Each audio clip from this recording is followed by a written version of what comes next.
Streaming now on IWTV. Action Wrestling. Check our schedule for all upcoming Action Wrestling events scheduled to stream live on IWTV. Watch over 90 Action Wrestling shows on demand anytime, featuring AC Mack, Adam Priest, Alex Kane, Cruel, and more.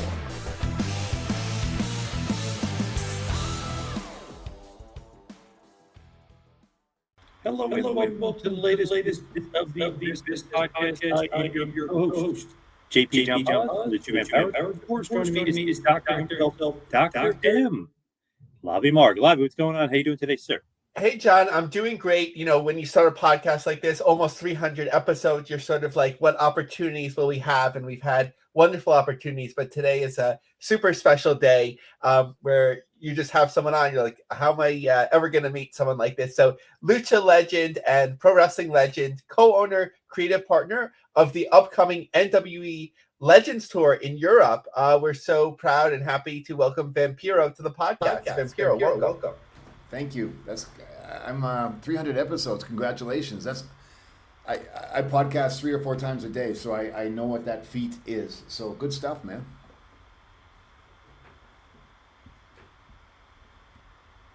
Am I still here? Sorry about that. I was on mute for a second. But what's going on with NWE? I saw this is great. It's back, if you will.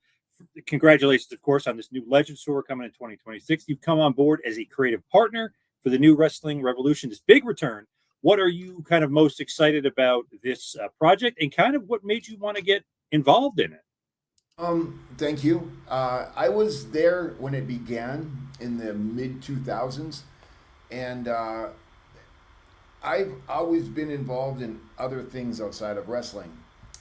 I've been studying ritual for about almost 39 years, and the opportunity to go to Europe and visit some historical sites, ritualistic sites.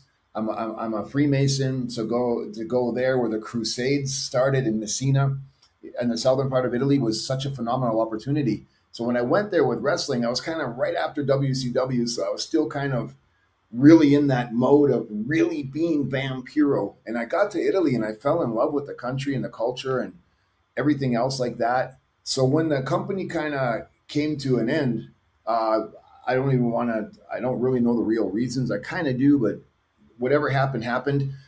We took a stab at it about 2 years ago just to see if there was interest behind the scenes to see if we can pull this off again. All of a sudden, nobody knows why, but who knows? Wrestling kind of, I think it's a numbers game. You know, I don't really think wrestling's any more popular than it was, but just because of the social media presence that the world is having and just who said what, who did that, wrestling has a new life. And we did a tour last year and it really blew up well. So we sat down and we decided to really reconstruct everything, redo it. And we got a deal with Amazon Prime in Europe. And we got a bunch of countries on board. We got Spain, we got Italy, England, Germany, France, Poland is knocking on the door, and Ireland are all going to be eventually mixed into this. So when I saw that, and you know, my career kind of came to a halt, not the way I was expecting it to. And then I got into the world of creating AI movies. I got into movie production, documentary, filmmaking. I really got into the paranormal world. So when I had the opportunity to extend Vampiro again and become part of the ownership and creative process over there in Europe, I was like, this is, you know, blessings come in different ways. And I so believe in the project and I love it. I love the idea of having something new. You know, Japan's been established. Obviously, Mexico, I've been here 40 years. And then there's the United States. But Europe, to be a focal point, I think it's so attractive because there's a whole other culture, because we don't need the backdrops for promos. I mean, you're in Rome, you're at the Colosseum, you're in Spain, you're at churches where they did the Inquisition. You know, you're at this is a dream for a creator. So to have that opportunity, and then of course to bring guys from Mexico to Europe, bring some talent from the United States who really doesn't get a chance to get those breaks. working with Japan again. I think it's going to be a lot of fun, and I'm so blessed. And I'm just so happy, man. So that's kind of how it all came about. So this tour is Italy. You have Spain. Spain you have and a lot of the European stars. You have some upcoming talent, some international talent. So how do you kind of mix that all together? How did that all come together as far as like the talent aspect of it? Just like that. Put it in a bowl and mix it up, bro.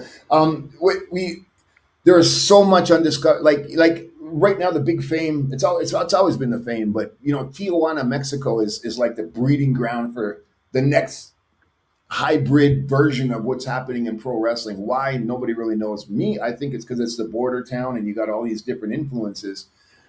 There's so much talent in Italy and in England and Ireland that no one really has seen, and their psychology is different. So we took a couple of guys from Mexico who kind of fit that mold. We got some people. We need the names to start things out to draw people. So we took some guys and girls who've had TV time in the United States that aren't a pain in the ass, aren't a headache. Aren't going to be drama filled, because there's so many people that are X this, X that are just looking for the payout. Get it? I'm a pro wrestler. I've done it myself. But we needed guys and girls that we know that can commit, that we want to commit to, that are understanding they're going to have to be in Europe with us a little bit more. And then we also looked at what's available in Europe. It's phenomenal. So it really reminds me of my days with WSX, with Kevin Kleinrock, when he started that project in MTV. All those dudes that were on that show with us became the stars of today.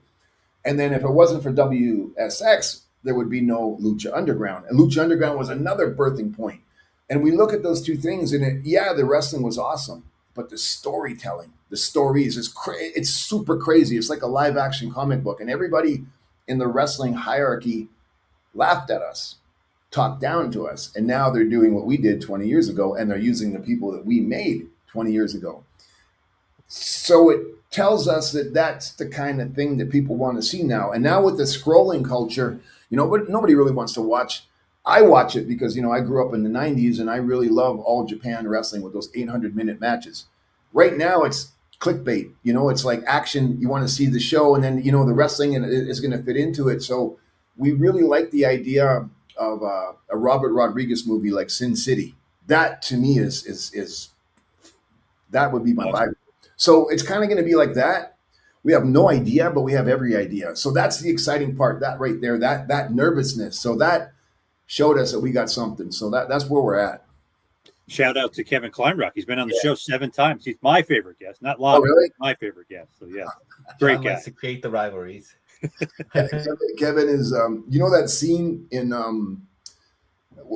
Sherlock Holmes where Robert Downey Jr. is sitting in the room, and he's got the flies going around, and he's taking the eye drops, and he's got all the writing on the back of the wall. That I have a feeling that's Kevin's morning. So God bless him. I can see that. And that's awesome. Like you're saying about Sin City and stuff like that. Just that epic to me. I think that's a great stuff. Great stuff. Great. Remember the movie when 300 when that came out? Yes. All those guys in that movie were in the same Krav Maga school that I was part of in Canada. That movie was shot in a room. 99% of that movie is green screen. And that then started us daydreaming. Robert Rodriguez, when he did Sin City, that was in a room. That was basically like in a small warehouse. There was no sets. It was all made right there. And it was all a mixture of actors. Like they had a car. There's a car scene where the guy's driving, but the camera was moving around the car. And then they put the rest in with green screen. So that, and then I worked with Robert on Lucha Underground. So all of those influences really told us we don't need the $100 million TKO budgets. With heart and soul and elbow grease and just doing things old school, just like Paul Lee did with ECW, and just like X-Files, 2 cameras, 1 light, show emotion, provoke claustrophobia, all those kind of things that we're taking from horror movies and all that. We love that stuff. And in Europe, I mean, come on, man, that's goth heaven over there. So it makes us feel like kids again. So I'm in heaven right now, man. I'm digging this. So that's what we're going to aim for sure. And even now they have on Amazon Prime Spider Noir with Nick Cage is like a cool way they're shooting it. It's the black and white. Yeah, But man. you can watch in the color. Isn't it awesome? I love it. Anything that's different than the mainstream, that's usually where I float around. And to have this opportunity to be the punk rockers, that's what hooked me in. So that's where we're at. And that's so true about Lucha Underground. Back then, people were like, "Oh, what are they doing? What is this?" And then a few years later, the pandemic hits. They're doing the exact same thing Lucha Underground did, and like maybe not as well either. No, I don't think so, man. I remember one day we were in rehearsals. We were the camera angles and all that. That's any production does that on a live show, and we were all sitting there at the ring and we were going over the notes and Helico, he said, "Hey, can I try something?" We were like, "Yeah, man." So he put a ladder in the ring. I was like, "Oh man, what's he gonna do?" Climbs up to the roof of the production booth. Yes. And we were like, "What the fuck are you doing?" And we were like, "No, there's no." But I was like, "Oh my God, this is Evel Knievel." Do you remember when Evel Knievel tried to jump over the pool and the shark was in it? That anticipation. A lot of kids won't know what I'm talking about, but YouTube that. It was great. So to see Angelico jump off of the roof, to see if he can hit the ladder with a drop kick. In rehearsal, he did it twice, and then he did it on the live show.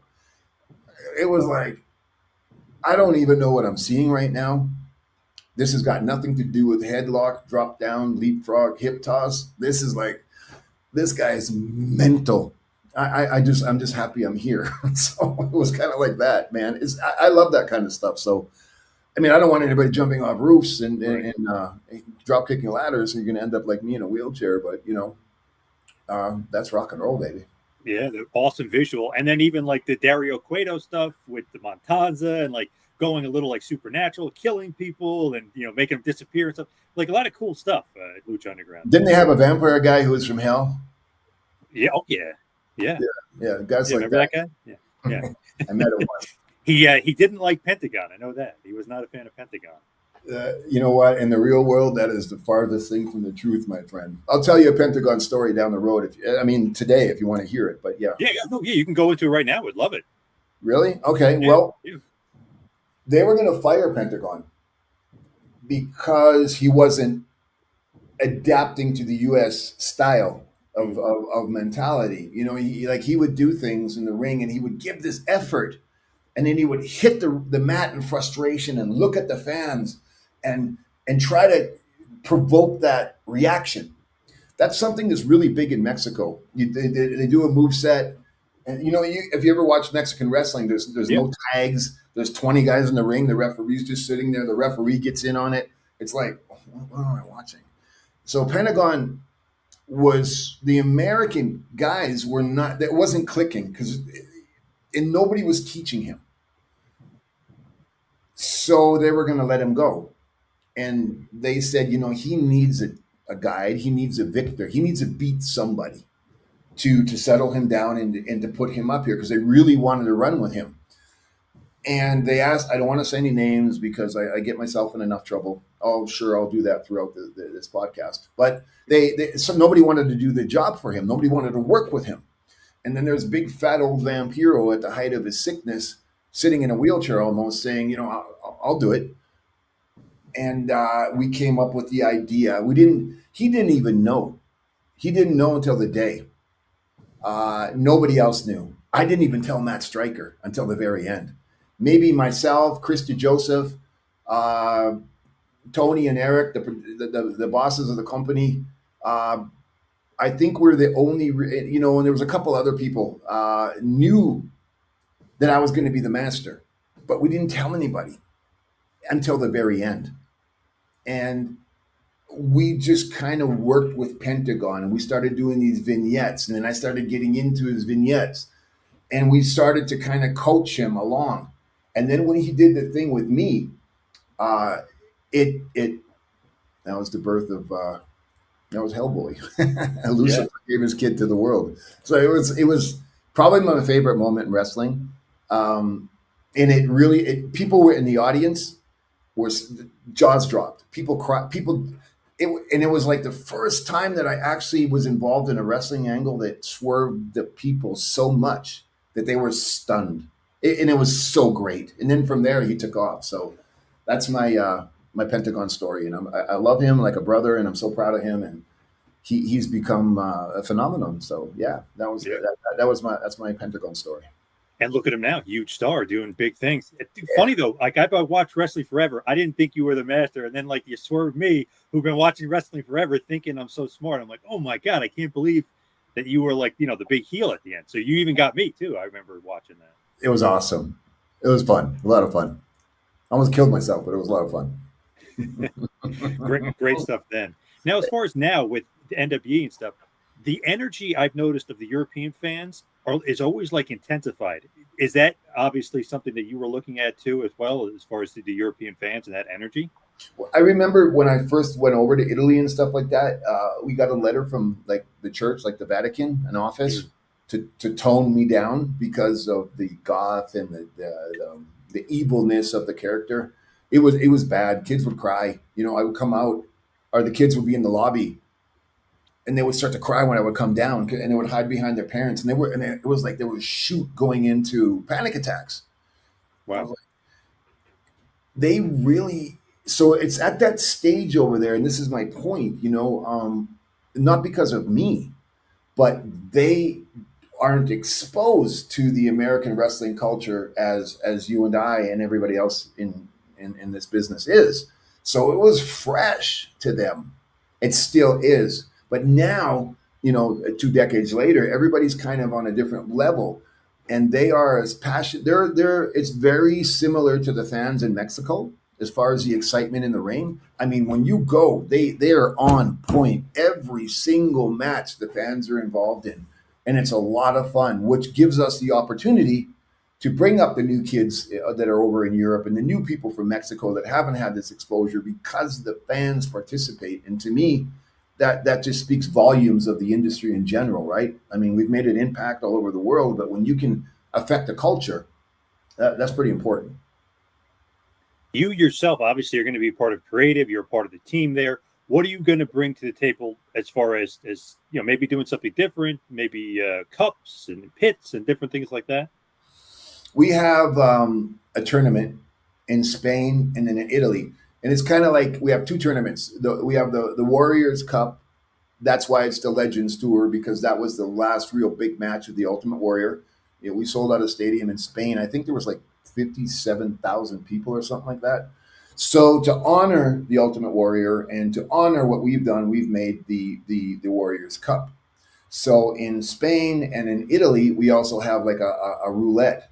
So we're giving new talent a chance to be in a battle royal situation, and the winners of that are going to eventually come into the company.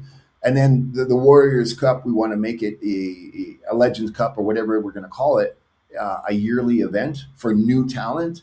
So right now, we want to focus on that. Next year, we have a whole comic book series planned out for this. So I'm really big into the paranormal. Europe is really big into Europe is the paranormal. So we really want to include, if you're from Spain, we want to use storylines from Spain historically that make sense in the match. So that if you're a heel character in the history of Spain, somebody who did something bad in the Inquisition, that time period, and you're natural enemies to somebody in Ireland, well, we want to use the scenario in the history to help build the storyline. And I don't think you can do that in a lot of places. So we're nervous about it because I've never seen it before. But that's kind of what my role is, to see how to make all that fit. And, not do the classic wrestling interview in front of the backdrop before I go to the ring and I'm going to get you. I mean, that's so boring. But it is what it is. But can you imagine you're in a castle? You're in the basement in a dungeon where real things actually happened historically. Or you're in a Masonic temple, or you're in a grave, or you're in a place of, we have a really happy-go-lucky Italian character. In Napoli, that's where pizza comes from. Why would you not include that to build the persona instead of faking it? So little details like that, it might seem a little bit extreme, and people go, "You're crazy." Well, yeah, I never said I wasn't, but yeah. Being a creator, we have all of the tools, so that saves on budget. meaning we don't have to construct anything. We just have to kind of look at something and go, oh my God, what are we going to do with that? So it's fun. It's so much fun. It's so exciting right now. What are you looking for personally? Because obviously NWE is going to be bigger and better this time. So what are you kind of looking for personally, and kind of like the atmosphere you're going for? Well, I got it today. I'm on your podcast. But what about over there, though? What about in Europe? I'm looking to eventually make that a permanent home personally. I want to continue my studies. I want to continue my documentary filmmaking. So I'm trying to combine them both. As far as the wrestling business is concerned, I did my retirement tour in Mexico. I've kind of said goodbye to the United States. So I would like to kind of really, really finish off a little bit in the ring, maybe boost somebody else up. And I can't wait to get into the complete full-time role of creating, writing, maybe be a manager, maybe be a commentator, maybe be a persona without having to get in the ring. And I'm really looking for the opportunity to see new people flourish. And hopefully we are looking to extend this as long as possible, make this a permanent fixture, and just go from there. We really want to make this isn't a 6 month project. This isn't a 1 month tour. This is something we want to have at least 5 to 8 year run with this before we figure out what's next. So we're building something long term for sure. Now, the AAA, the retirement down there in Mexico, that was awesome. Just the way it was done. Was that your idea, just as far as like the creative behind it, or was that you and Konnan kind of coming together?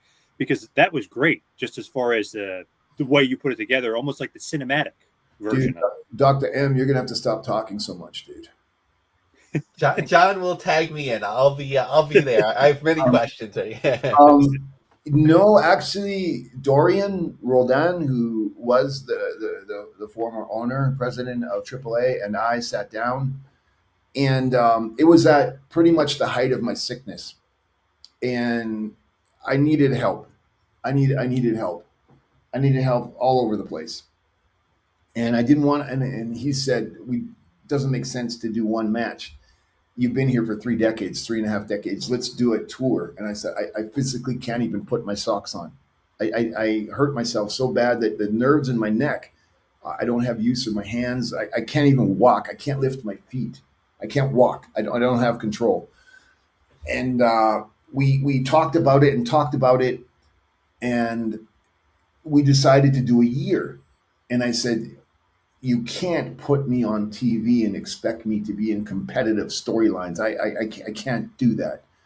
Give me the lower card people that are still on their way up, that are still needing that ring time. Put me at the bottom of the card.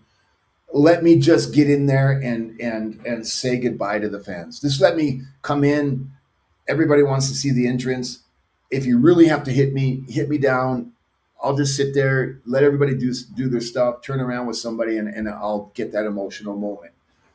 But they didn't handle that with the fans correctly, and they put me in the main events on every show, TV and house shows. It was great, thank you. But I couldn't come through. I wasn't even a grain of salt, of a shadow, of an inkling of who I used to be. I used to have to get helped in the ring and help to get out. And then I got all these other guys that are, wanting to beat the shit out of me. And I'm like, hey, what part do you not understand the Harlem Globetrotters? Harlem Globetrotters don't lose. The game's not a competitive game. This is something different. This is an experience to say goodbye to 3 generations of people. This isn't who's going to get over more. So I had a real problem with that. And I can name half the roster that we, almost got into fistfights every night, because it's like, I'm not, you guys, that's the reason you've never left Mexico, because you don't understand the concept. So not complaining, explaining. It was awesome because I just kind of did things my own way. And I saw that I had zero support from the office. They were worried about, okay, we sold him, let's get our money. And I was more like, let's have some fun. So when we came to the last big show in Mexico City, it was like, look, man, you guys are putting me on this. I can't hang with this, man. I can't give you the level of what you need. So we came up with the idea that there were 4 corners in the arena, entrances, so people would come and sit down. And on every time I would walk by one of those entrances, somebody from the 90s would come out. And so every decade or every major feud that I was in, those people were there. And we had a little exchange. So it was more like a nod to the generations of wrestling. The fans loved it. To work with Pirata Morgan one more time. Even Konnan came out. Camelo Reyes, Cian Caras, he was there. There was just everybody from my whole career. So a lot of fans didn't get it. Some did. But all of us in the end really, really kind of were like, that was fucking awesome. Because it was the right goodbye. What else could I do? So it was probably one of the cooler things that I was involved in. It was a lot of fun. Everybody else was kind of pissed off, but I had a blast, man. That was awesome. It was great. A perfect kind of ending. Yeah. So I'm going to tag in. I'll tag in Dr. M. All right. The hot tag. So he's just sitting there going. John knows I'm ready. So I think there's been very few wrestlers throughout history that have really broken through to the mainstream. And I think sometimes fans today don't even understand when they refer to some current stars and they're like, they're, a huge star. Really, your run in Mexico was legendary. Like, when did you realize that this is bigger than lucha, this is bigger than pro wrestling, and that you were just a huge star in the country? That's such an awesome question. I hope I give the correct answer. I had come from being involved in gangs and street life and some pretty horrific things when I was younger. And then from that, escaping that, I went to Hollywood. When I got to Hollywood, I started working as a bodyguard.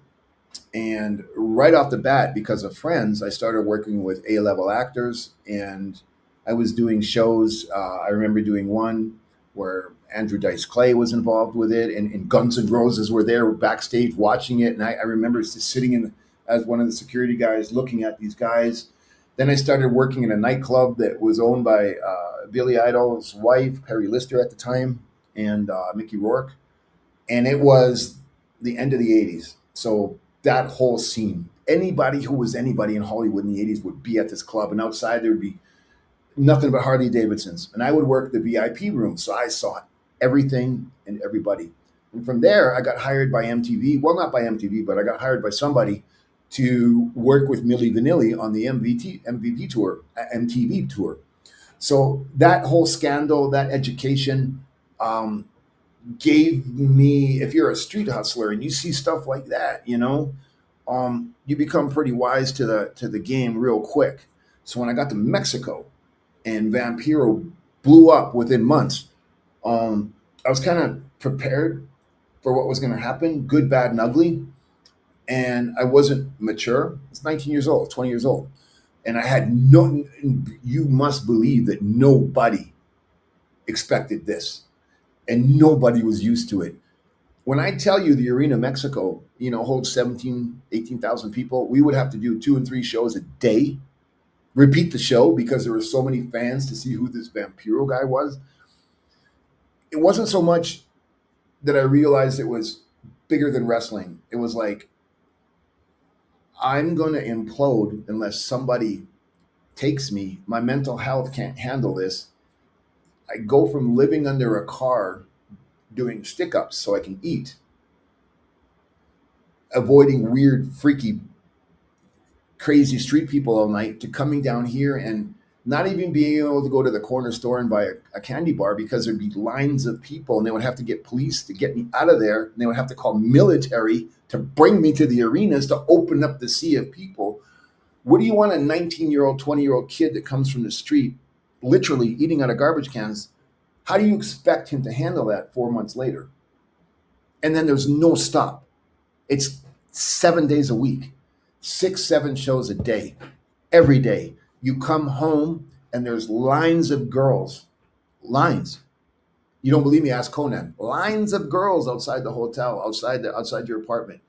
You're like, fuck, this sucks. This ain't fun. This isn't even cool. It's like I'm not even a pro wrestler. I can't even go to the gym and learn how to do this because I'm working so much. I can't even recover. I don't even sleep. I don't even eat. I just go in the ring and get my ass kicked and then get my hair pulled up by screaming girls and get my skin scratched by people trying to stab me with their pens to sign their fucking papers. And it's like, what do you want me to say? What do you want me to do? Then you're walking down the street and you see a newsstand and it's got over 20 magazines and you're on the cover of every one of them giving interviews in Spanish. I'm like, what the fuck are you talking about? I don't even know how to say hello in Spanish. So when they stole me and made me, and I had to live with that, I was suicidal. I didn't enjoy it at all. I did everything possible to hurt myself. It was depressing. It was scary. And it was like, is this really pro wrestling? And I hated it. I hated it up until about 3 or 4 years ago. I detested all of it. And that's about as honest as I can get.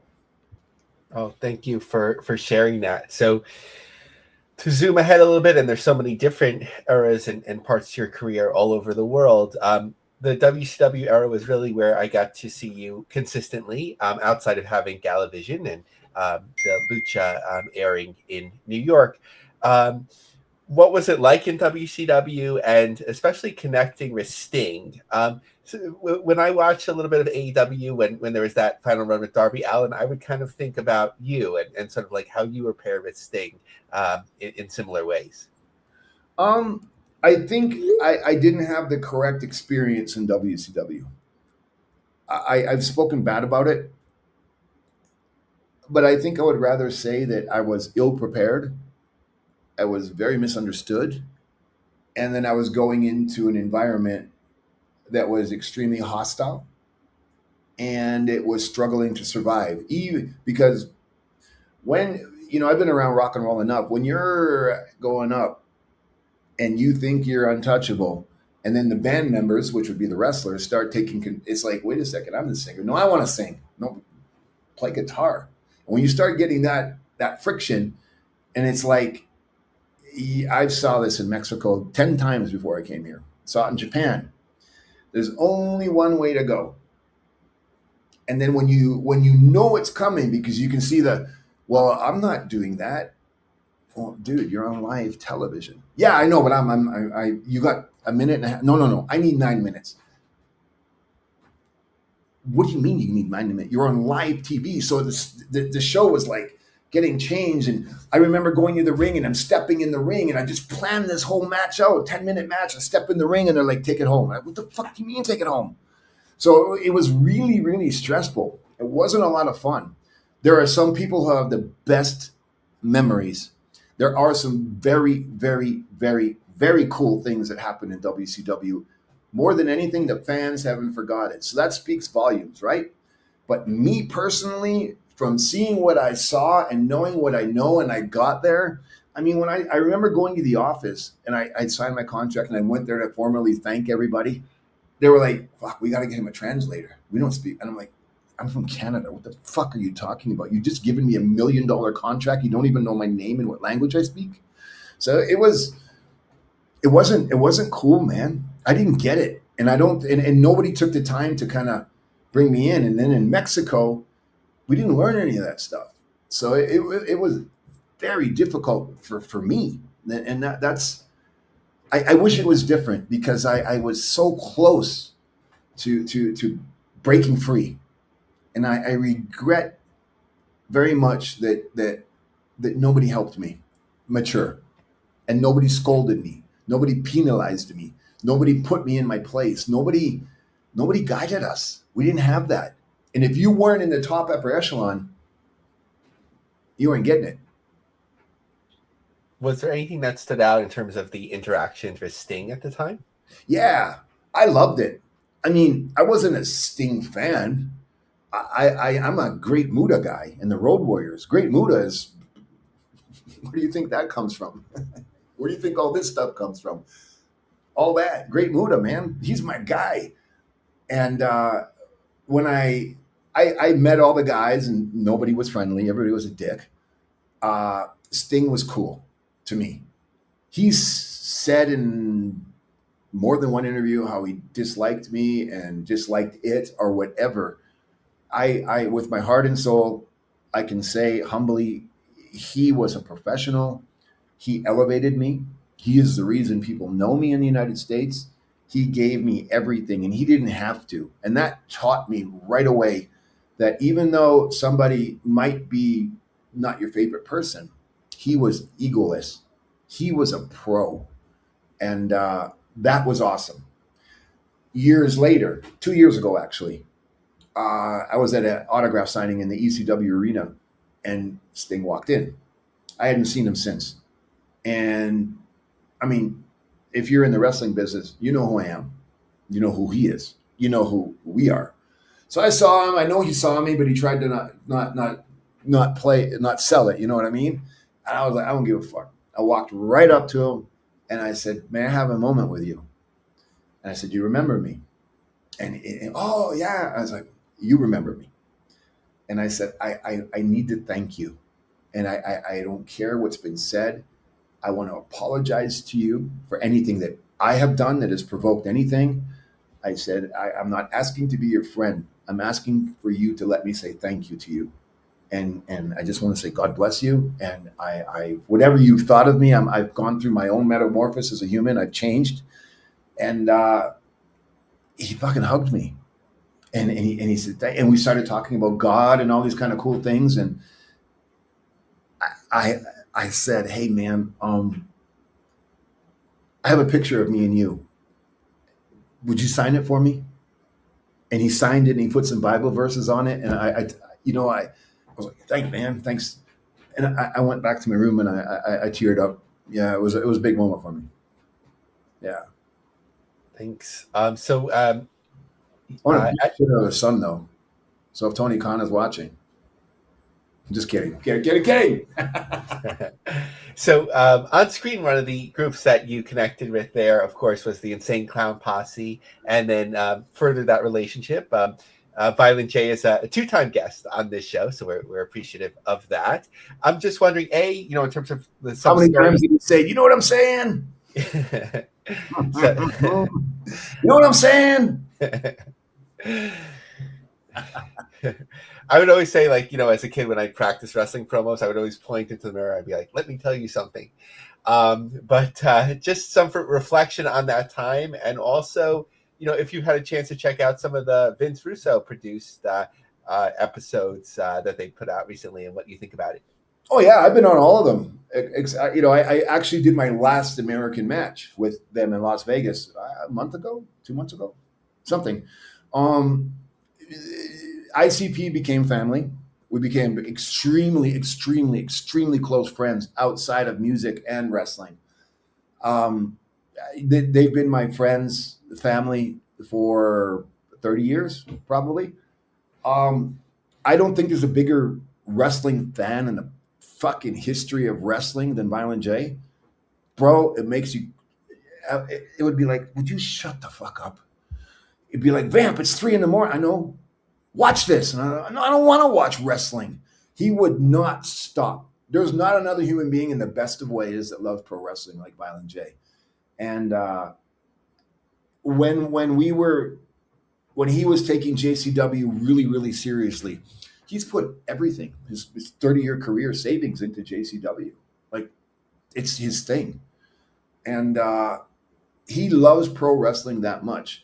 So when I was at his house and we were about to go out and do some shows, and he was like, I'm talking to Vince Russo.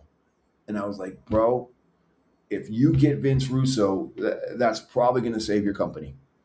And he got him. So when Russo came in, man, Vince helped so much talent backstage understand the energy of a promo and how to shoot the promos. He's got one guy helping him. That whole show is one camera guy and Vince. And they come up with magic. And it's elevated the talent. They might not be household names. Maybe some of them will go to the big show. Maybe some of them won't.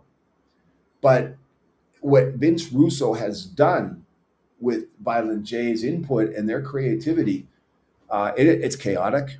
It's a fucking headache. I think it provokes insomnia for both of them, Violent J and Vince Russo. You're running a professional wrestling company on a shoestring, not because you're cheap, but that's what it is. And they're fucking killing it. It might not be everybody's favorite, but I'm telling you, it's mission accomplished. And Vince Russo, I got nothing but love and respect for him. A lot of people don't like him, but probably the people who didn't work with him, or couldn't, and you know how that goes. He didn't push me. What the fuck? What does he want to push you out a window? You know what I mean? If you're drawing in the wrestling business, they're going to work with you. If you're not drawing, then don't criticize, because it's not his decision. He gets orders and he follows them. So I think Vince Russo is underrated.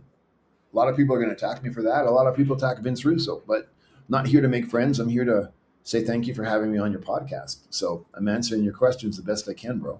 Oh, it's amazing. Thank you. I've always been curious. Did you ever have conversations with WWF, WWE, and sort of how did that go? If so, yeah, I had one. I had two. The first one, if I go down that road, it's going to open up a can of worms right now it won't be good. So that one's not cool.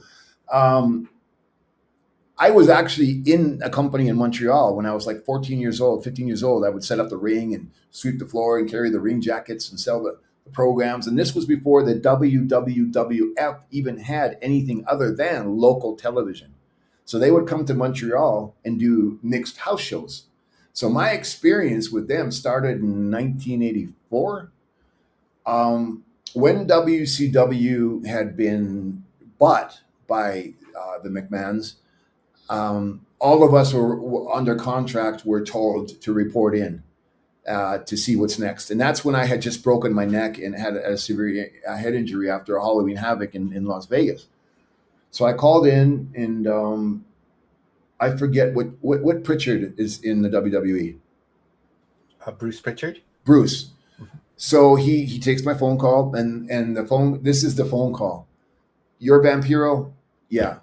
We can't find anything creatively to do with you. We don't think we can run with your character. Best of luck to you. Click. That was the call.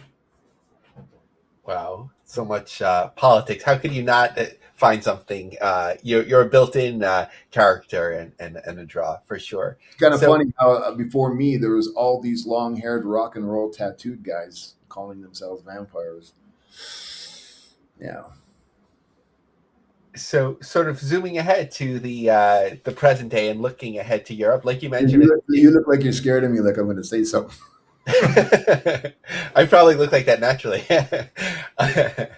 but I am very, appreciative and respectful of this opportunity. Oh, dude, don't relax, man. I got a lot of weed here. You can have some if you need. With the NWE tour, as you mentioned with JCW, that it's a small crew making it happen. Who is your crew? Who is making it happen with you? We got there's 3 people that we just contacted, but because of storylines for TV, we can't say. But they're very big and known names. There's a lot of European talent that I don't even know yet. I know who they are, but I haven't met in person. I know we have the Blessing. We got Tessa Blanchard. She's going to be there. Jinder Mahal is going to be there. I don't think there's a lot of guys that a lot of it's new European people. We got a couple guys from Mexico who are under masks that even if I told you who they were, you're not going to know because we're going to change their masks over there. Ultimate Dragon's there. Myself is there. We are, dude, because you know what? I got the list right here. You can't see it, but I can. But because of the non-disclosure thing and because we're putting everybody under character because of the Lucha Underground vibe, I can't say their names right now. But I will say that there's probably 50% of the card is known names. I will send you. Can I send you? I can send you. Yeah. Did you see the promo poster? Yeah, and the press release. Yeah. Did you? I don't know which one you saw. Who did you see on that poster? Let's see what we. Can you pull it up? John, do you have anything handy? I'm just looking here. I don't see. I see the press release, but I don't see a picture other than it says NWE. There's no guys in the photo. It's just like the logo. Okay, let's keep going here. I'll find it. Yeah, and I'm excited because there is a lot of guys that I've worked with over the years in Lucha Underground and WSX that are going to be there. So that's kind of cool. So I have here, like you mentioned, Vampiro, Raj Desi, Apollo Cruz, Mustafa Ali, and Nikki Starr. Yeah, and then Tessa's there, and then there's a couple other dudes that I can't say because of, and then we got Italian. One of the bigger Italian stars that we got is I don't know if you can see that. Yes. You recognize any of them handsome people on there? That's the first announcement. What we're trying to do, because we made a club over there, it's a European thing. There's a discounted ticket VIP package that every week we're announcing a new star. So because of that, I can't mention their names because it's part of the promotion. So yeah, for sure. Yeah. I'm also just curious. I'll tell you everybody. Yeah, I'm also just curious, nosy a little bit, like behind the scenes. Like, is it a lean operation? Like, are the wrestlers helping out behind the scenes too? Are there like office people? We have, again, there's one gentleman who had his run in the WWE, who was also part of our crew, who, again, we can't announce until it comes out as part of the promotion. But he has his own wrestling company in New York. He's worked in the WWE both as a talent and as part of the creative crew. And he's done a lot of television work. He is on my team as far as part of the agenting, creative, coaching. And then the other agents we have are all European talents. So we got about 4 agents over there, myself, and then my partner, who's the actual owner of the company. And we have the people from Amazon Prime, their production crew. So we got the production crew in total is probably about 25 people. So on Amazon Prime, will that be in the US or it's sort of geo? I think it's Europe first. Mm-hmm. I think it's seasonal. So it'll go, the first season will be in Europe first. And then once that's done and season 2 comes out, that season 1 will come to the States. That's great. Everyone's always talked about Amazon that, just be a prime, no pun intended, place for pro wrestling. Yeah. I mean, again, the United States is so attractive, but there's just so much bullshit going on. I can't stand it. It's just too much. I love going as Vampiro to these conventions and stuff like that. I have a lot of fun, but I can't imagine, there are so many people in pro wrestling right now. Everybody's a pro wrestler and everybody's a champion and it's like, fuck. I get it. I love it. God bless. And I support it. But in Europe, it's like the old days. It's a territory. And we really want to, I do anyways. I'm a big fan of All Japan from the 1990s, those kind of finishes, that exciting stuff. England, forget about it. You know what I mean? England's a whole other thing. So we have a lot of European influences. So we really, really want to make it our own thing that you can distinguish 100% from the United States. So we want to bring the product to America. We just don't want to use the business model, right? Before I turn over to John, just because I know he's such a big fan and thematically to tie us back together, can you give us your favorite Kevin Kleinrock story? Oh, fuck. I got to make sure he's not going to get mad at me.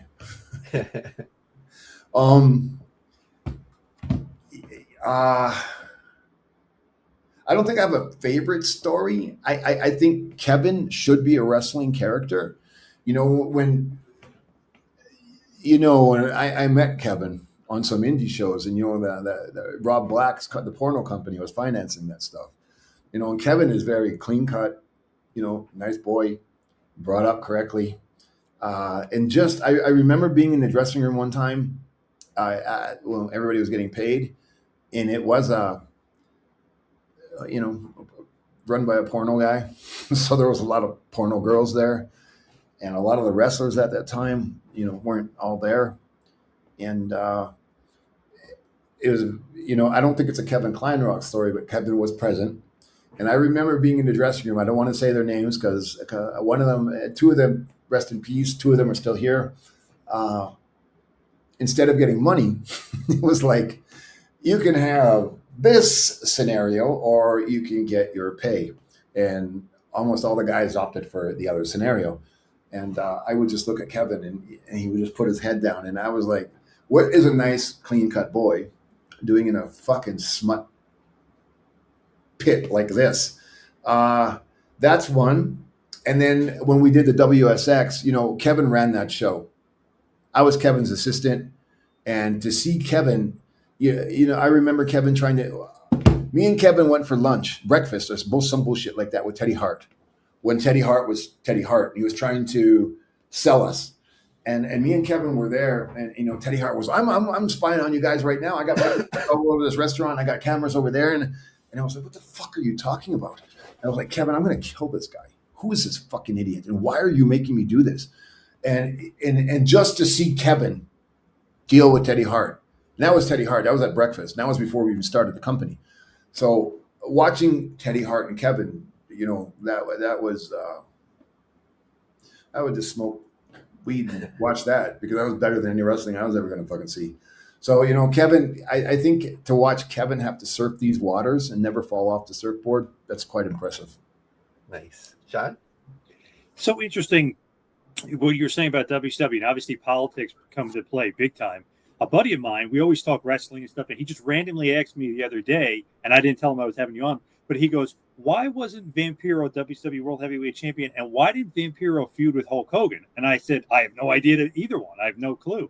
So would you be able to provide any insight for that, or is it literally strictly politics?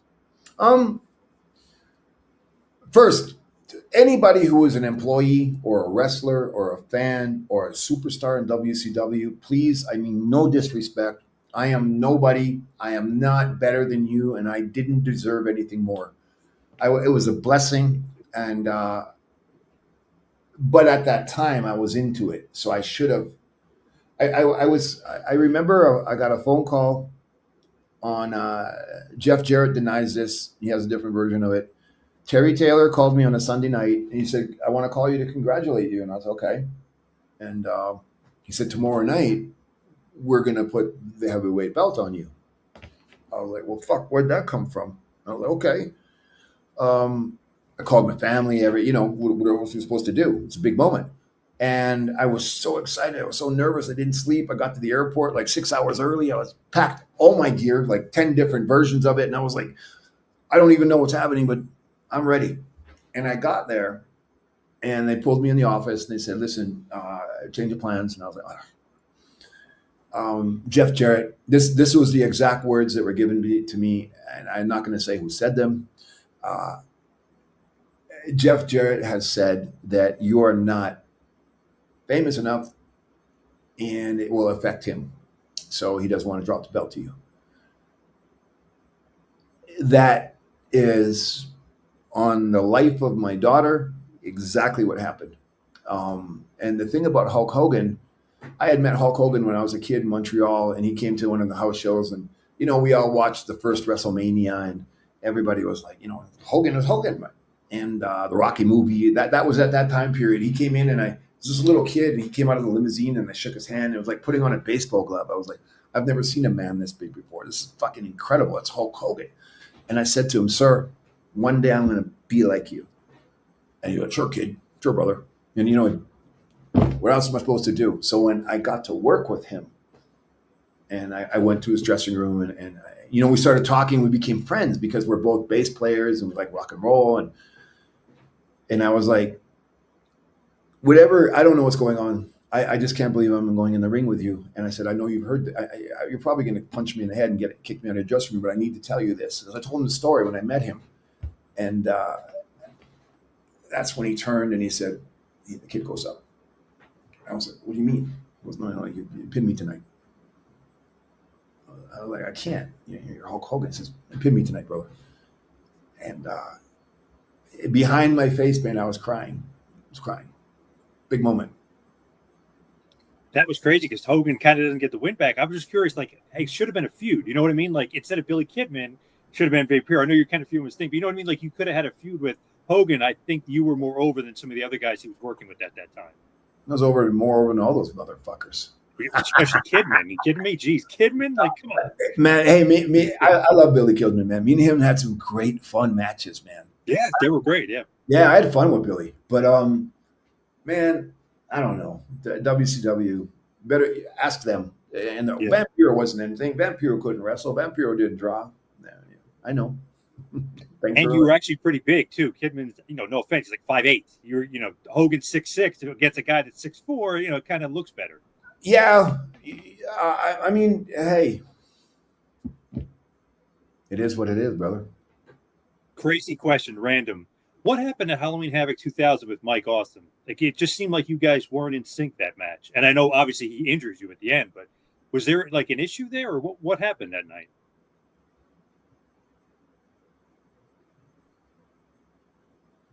Yeah, there was a big issue. Oh, okay. But the worst thing that you can do is speak about somebody who's not here. Right. And, Mike Awesome's family is without him. He is not here as a human being. Wrestling is so unimportant in the real world. And I'm so sorry that he's not here. And we were friends to an extent. And it hurts when anybody loses somebody that's in their circle, and I will happily tell you off camera, but I will never speak bad about Mike Awesome in public. I said what I had to say to him. He's spoken about it. But there was a scenario, and because of the scenario, I pretty well think that was kind of the end of my career. Yeah. I continued on, but I was never the same. Wow, okay. Interesting. I got nothing but mad love. Good, bad, and ugly. We were all in it at that time. It was a different time period. Things happened. I've done matches in Japan. I've done matches in Mexico where I pour gasoline on myself and I light myself on fire and nothing's happened. I've been thrown through glass. I've been hit with barbed wire. I've done the same to other people, and nothing has ever happened. If there are external influences that could affect your health, then I have a problem with that, and that's what happened.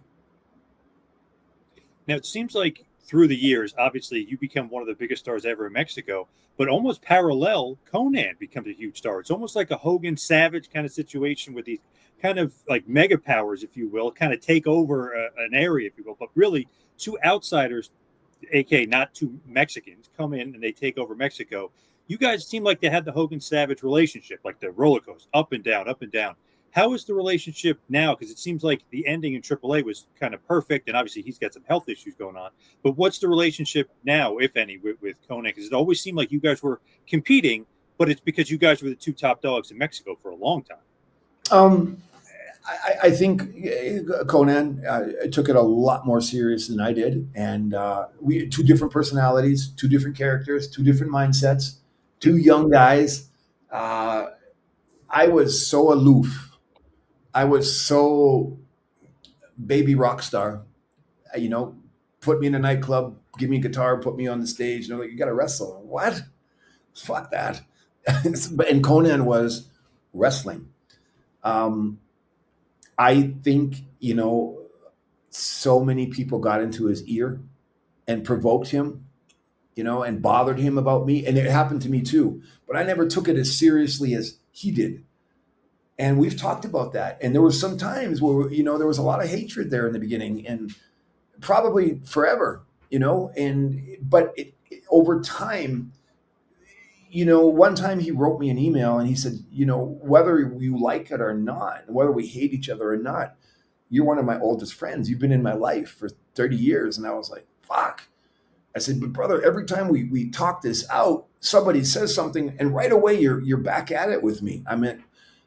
And it finally came to a point about 3 years ago I said to him, I said, listen, man, whatever happens after this conversation, it's unless you actually hear it from me coming to your face, please ask me first before you explode. I want to be your friend. I want to put the past behind us.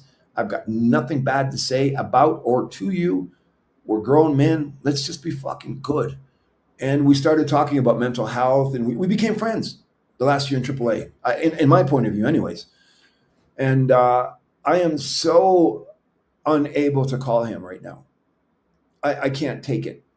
Whether I liked him, I loved him, I hated him, we grew up together. If it was not for Konnan, I would not be Vampiro. Konnan was way before me. He was a way bigger star. And my debut was in his biggest match. He allowed me to come in. And that's how the public in Mexico was introduced to me. I owe him that. And I will never speak bad about him. If he dislikes me now or disliked me right at, hey man, Konnan's Konnan.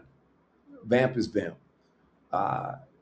I've got nothing but mad love for him. And what I absolutely love about him is he's such a fucking pain in the ass. You cut his fucking legs off and he's still going to try to outrun you. You know what I mean? He's a warrior. Nobody likes him. That's what they say. He's got his little circle of friends. I fucking got mad love for him. I got respect for him. If he ever needed me, all he got to do is call. I can't call him right now, man. It fucks me up because I almost died myself. I was in a wheelchair. I got misdiagnosed with Alzheimer's and all that kind of shit. Look at my size. I'm only 210 pounds. I was 290 pounds, steroided out. Big fucking guy. But when I broke my neck, I'm just happy to be alive. So I'm not able to see somebody who I care about, who is such a powerhouse, be in this situation, man. It's really heartbreaking for me. Yeah. Sad situation for sure. So as we wrap it up and head towards the finale here, give us one last big push for the NWE. Yeah, NWE, man. It's a new project. It's an exciting project. It's down the storyline philosophy of WSX and Lucha Underground. We love that.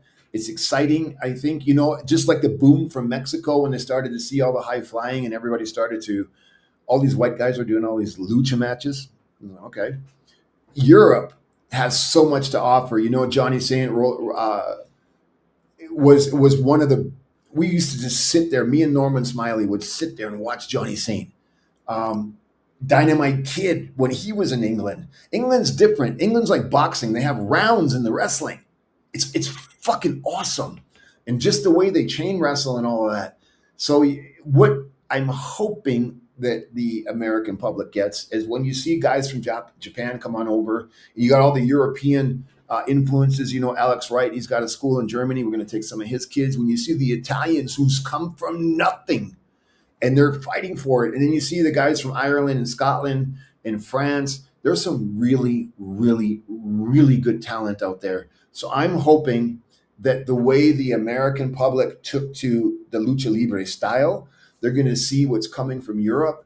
And we're hoping that the fans understand that we're your friend and that the talent knows that there is somewhere else to go.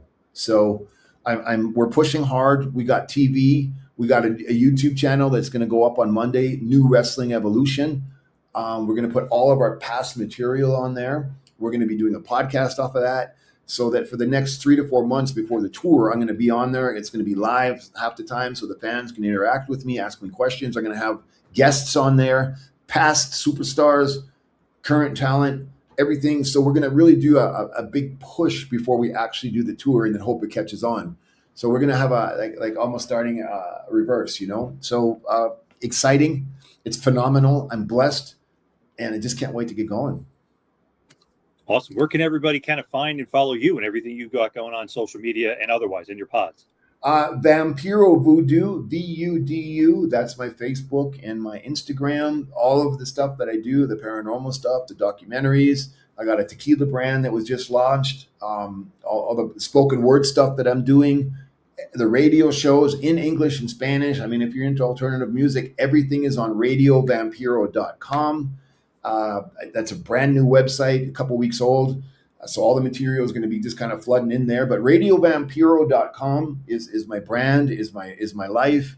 The YouTube channel for New Wrestling Evolution is right now under the Radio Vampiro banner on YouTube. The Facebook at vampiro.com. And Instagram, everything is there, and everybody's welcome. I respond. This is such a pain in the ass. I respond to everybody. I can't stand it. I fucking can't stand it, but I do. So, yeah, that's where I'm at. All right. Awesome stuff. Thank you so much for all the time today, Vampiro. You are the man, and good luck with everything with the NWE. Y'all liked it? You dug the interview? Yeah. Awesome. Thanks so much. I appreciate you all, man. Thank you. Looking forward to watching the new show. Yeah, man. Thanks, Vamp. Appreciate it. Take care. Bye, Vamp. All right, Lavie, let's head towards the plugs. Follow me on Twitter and Instagram at 2Man Power Trip. How about you? Follow me on X, Lavie Marg, LAVIE-MARG. Check out my long form articles on Lion Cub Job Search. Check out Ultimate Fighters, as well as Trummania. And check out our LinkedIn group, The Business of the Business. All right. Thank you, everybody out there, for listening. See you right back here next time for a little business of the business. See you next week, folks.